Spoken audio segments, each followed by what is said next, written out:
Beli sebiji motor, free sebiji motor lagi.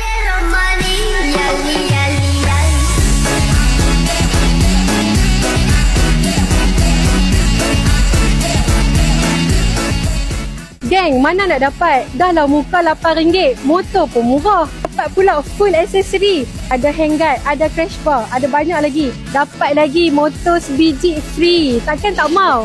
Kemudian tak habis dengan tu pula. Ada lagi dapat lucky draw. Dan hadiah utama dia, sebiji Proton Saga. Dan paling best, dekat belakang ni, kami ada bagi box juga tau. Box ni, kami tak bagi satu, kami bagi 3 biji. Tadi dah bagi tahu dapat free sebiji lagi motor kan. Mesti hampa nak tahu motor apa. Kalau hampa nak tahu, hampa tekan beg biru dekat bawah, hampa isi dan Ida akan bagi tahu motor apa. Jangan lupa macam biasa, like, follow dan share video ni kat kawan-kawan. Mana tahu mereka pun dapat sebiji motor lagi kan. Until next review, bye-bye.